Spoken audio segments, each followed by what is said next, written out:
Hello everyone. आज की इस वीडियो में हम देखने वाले कि वेलोसिटी रेशियो क्या होता है जब हम बेल्ट ड्राइव की बात करते हैं। तो हम यहाँ पे देखेंगे कि वेलोसिटी रेशियो होता है आपका वेलोसिटी का डिफरेंस।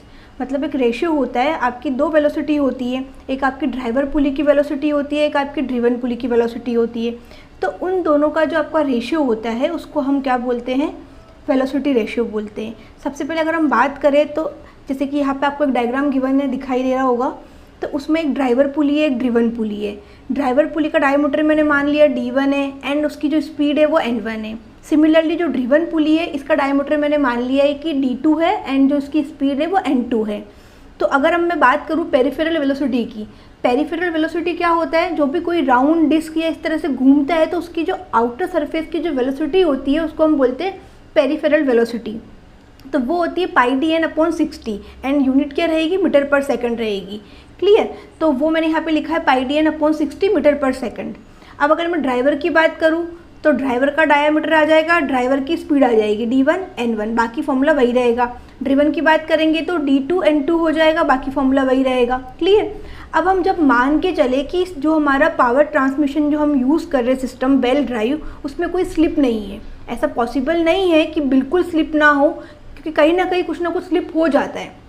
ठीक है, लेकिन हम ये केस मान के चले कि देयर इज़ नो स्लिप, तो कंडीशन क्या होगी, जितना आपका ड्राइवर की वेलोसिटी है उतनी आपकी ड्रिवन की रहेगी। उस केस में एक तरीके से देखा जाए तो ये नेगेटिव ड्राइव भी नहीं है, क्योंकि स्लिप क्या हो गया यहाँ पे, एग्जिस्ट नहीं कर रहा है। हम ये कंडीशन लेकर चल रहे हैं। ठीक है, तो अब उस केस में क्या होगा, ये दोनों क्या होगी, एक दूसरे के बराबर होगी वेलोसिटीज़। तो मैंने इक्वेशन 1 और 2 को क्या कर दिया, एक दूसरे के बराबर कर दिया। तो क्या होगा, जो कॉमन टर्म से पाई एंड 60 वो आपस में कैंसिल आउट हो जाएगा। तो क्या बचा मेरे पास में, इसको सिंप्लीफाई करने पे N2/N1 D1/D2। ठीक है, इसको आप इस तरीके से भी लिख सकते हो। अगर आपको जो बेल्ट आपने जो यहाँ पर डायग्राम में जो आपकी जो पुलिस के ऊपर जो बेल्ट चढ़ी हुई है उस बेल्ट की भी कोई ना कोई थिकनेस होगी। अगर न्यूमेरिकल में गिवन है थिकनेस तो आप उसको लेकर चलो, और नहीं गिवन है तो आप उसको नेग्लेक्ट करके चलो, जीरो मान के चलो, वहाँ पे वैल्यू पुट नहीं करनी है। तो अगर थिकनेस गिवन है तो आप क्या लिखोगे, डायमीटर के साथ में उसको ऐड कर लोगे। जो पुली का डायमीटर होता है उसके साथ में आप उसको ऐड करोगे, तो D1 + T D2 + T हो जाएगा जब आपको थिकनेस गिवन हो बेल्ट की। अदरवाइज आपका क्या रहेगा, N2/N1 D1/D2, यही आपका वेलोसिटी रेशियो है। ठीक है, अब हम बात करेंगे कि कंपाउंड बेल्ट ड्राइव होता है, उस केस में हम वेलोसिटी रेशियो किस तरीके से देख सकते हैं, तो वो भी हम देख लेते हैं एक बार। अब यहाँ पर देखो कि हम कंपाउंड बेल्ट ड्राइव की बात करें, जैसे कि आपको यहाँ पे स्क्रीन पे डायग्राम शो है कि वहाँ पर ड्राइवर भी एक से ज़्यादा है, ड्रिवन भी एक से ज़्यादा है, क्योंकि जो 1 नंबर जहाँ पे मैंने मार्क किया हुआ है वो ड्राइवर है, जिससे कि 2 नंबर पे पावर ट्रांसमिट हो रही है पुली पर, जो कि ड्रिवन है। ठीक है, एंड 2 और 3 क्या है, एक ही शाफ्ट पे लगी हुई है, तो जो 2 पे आ रहा है वो 3 के थ्रू क्या होगा, 4 पे जाएगा। तो 2 और 3 क्या है, एक ही शाफ्ट पे लगी हुई है, और 3 क्या हो गया, ड्राइवर हो गया, किसके लिए, 4 के लिए, जो कि ड्रिवन है। क्लियर। तो इस तरीके से कंपाउंड बेल्ट ड्राइव का मैंने डायग्राम यहाँ आपको दिखा रखा है और हम डिटेल में पहले पढ़ चुके हैं। ठीक है, तो आप प्रीवियस वीडियो देख सकते हैं। तो यहाँ पर हम बात कर रहे हैं वेलोसिटी रेशियो की। तो वेलोसिटी रेशियो अगर मैं बात करूँ 1 और 2 के बीच में, जैसे कि मैंने मेंशन किया 1 और 2 के बीच में अगर मैं बात करूँ तो क्या हो जाएगा, N2/N1 and equal to D1/D2, क्योंकि हमने अभी निकाला है यहाँ पर इस तरीके से। क्लियर।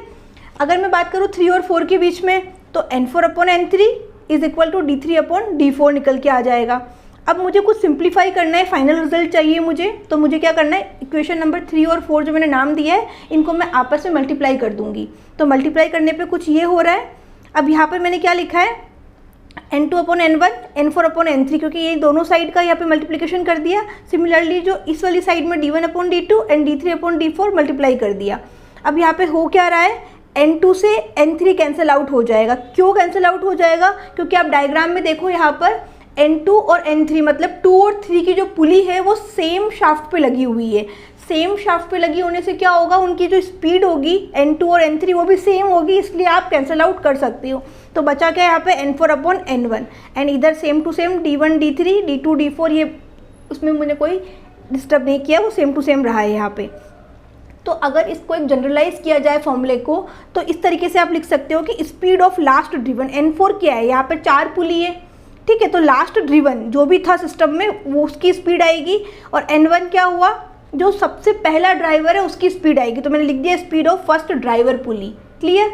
इज इक्वल टू, यहाँ पर D1 D3 लिखा हुआ है, ये क्या है, ड्राइवर्स के डायमीटर है। जो 1 है वो भी क्या है, ड्राइवर है। जो 3 है वो भी क्या है, ड्राइवर है। ठीक है, तो ड्राइवर्स के डायमीटर मैंने यहाँ पे लिख दिया ऊपर, और नीचे की तरफ क्या आएगा, प्रोडक्ट ऑफ डायमीटर ऑफ ड्रिवंस, जो जहाँ पे पावर ट्रांसमिट हो रही है दैट इज ड्रिवन। तो जैसे कि यहाँ पे 2 पे पावर जा रही है, 4 पे पावर जा रही है, तो D2 D4 उनका डायमीटर यहाँ पे आ जाएगा। तो यहाँ पे total number of pulley system में 4 थी, तो हमने ये वाला फॉर्मूला निकाला। अगर 6 होती तो हम इसी फॉर्मूले के बेस पे फॉर्मूला निकाल लेते, 8 हो 10 हो कितनी भी हो, आपको सिर्फ ये फॉर्मूला पता होना चाहिए कि क्या है ये, तो आप इजीली निकाल सकते हो। पूरा आपको सॉल्व करके नहीं देखना है बार बार। तो आई होप यहाँ पे आपको पूरा वेलोसिटी रेशियो समझ में आ गया होगा। यहाँ पे हमने स्लिप की बात नहीं करी है, बिना स्लिप लेकर चले हैं।